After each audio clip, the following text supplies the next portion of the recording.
Welcome to Math Scientist Polity Section 10. We'll be discussing important SSC questions, and this lecture is specifically devoted to President. Okay, so first we'll learn some important topics about President and then we'll move on to the questions. तो president का electoral college मतलब कौन elect करता है president को? As we all know, president India में directly elect नहीं होता है. क्या आप प्रेसिडेंट के इलेक्शन में पार्टिसिपेट करते हैं? नहीं. You only participate in elections of the MPs and the MLAs. Okay, तो प्रेसिडेंट को कौन इलेक्ट करता है? Elected members of both the houses of parliament, that is your Lok Sabha and your Rajya Sabha, and elected members of the state legislative assemblies. Okay, सारी जो states हैं वहाँ की legislative assemblies, and elected members of the legislative assemblies of union territories of Delhi and Pondicherry. Okay, these three together parts make up the electoral college for the president. And इधर जो method है वो क्या होता है? Proportional representation by means of single transferable vote. Okay, qualification क्या चाहिए? You should B 35 years of age and qualified to be a member of the लोक सभा.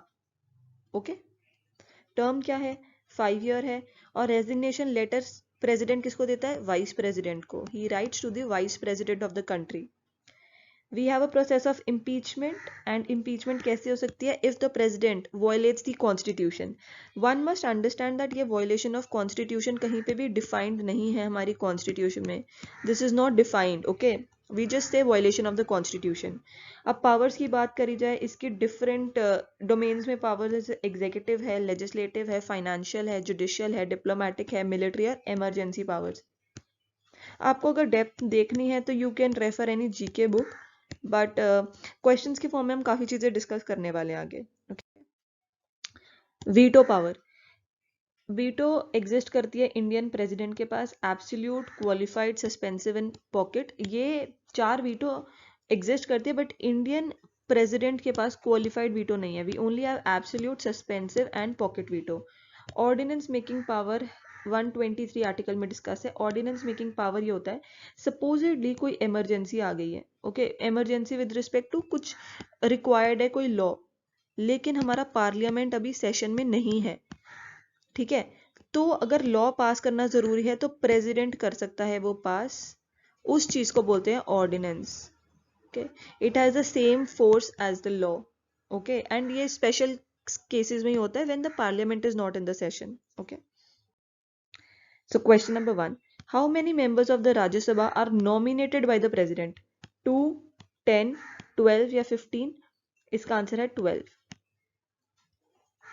Okay, how many members of the Rajya Sabha are nominated? They are 12. So these are from different domains like science हो गया, आपका sports हो गया, etc etc. जैसे you might know that Sachin Tendulkar was also nominated, then Rekha ji, you know, there are so many people from the industry who have been members of the Rajya Sabha because they were nominated by the president.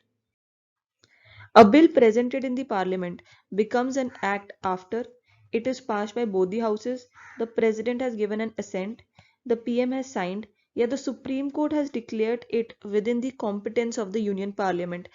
I have discussed this particular thing in the previous videos. अगर आपने नहीं देखी हैं, please go and watch them because your base would strengthen.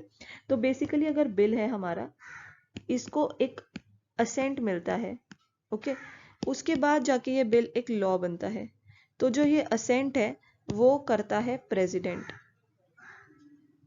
So the answer for this is the president has given his assent, then it becomes a law. A bill presented in the parliament becomes an act after the president has given the assent. The president enjoys emergency powers of. तो in my previous lecture we discussed the emergency provisions, है ना. 3 emergency होती है, national emergency, state emergency जिसको presidents rule भी बोलते हैं, और तीसरा होता है फाइनेंस इमरजेंसीज. तो I am very sure you should be able to answer. 2 types की होती हैं, 3 टाइप्स की होती है, 4 या 5. तो the answer would be 3 types. The president enjoys emergency power of 3 types. Which article of the Indian Constitution empowers the President to consult the Supreme Court? Article 129, Article 132, Article 143, Article 32. जिसका answer है Article 143. Please learn this, okay? These are some important articles which one must learn.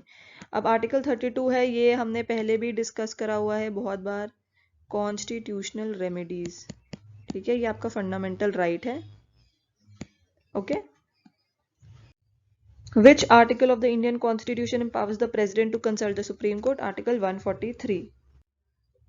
The President can be impeached on the grounds of violation of the Constitution. कौन करता है ये? Chief Justice of India, Vice President, Speaker of Lok Sabha या two houses of the Parliament? So the answer for this is two houses of the Parliament. जब ये पास करते हैं impeachment, तब जाके President impeach होता है, okay?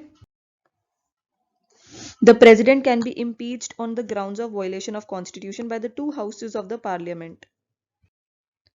The President sends his resignation to, we discussed it earlier in the same lecture, Chief Justice of India, Speaker, Vice President या Prime Minister. Please answer this on your own. A, B, C या D?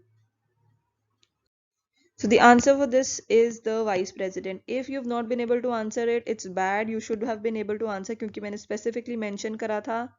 But learn it, okay? Just learn it कि President, Vice President को resignation देता है.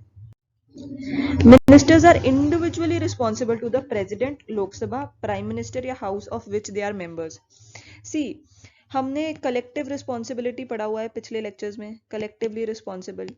तो they are collectively responsible to the Lok Sabha. But जब individually responsible होता है ना, तो वो आंसर होता है आपका President. Ministers are individually responsible to the President of the country. Individually responsible to the President. Thank you so much. Just follow my channel and thank you.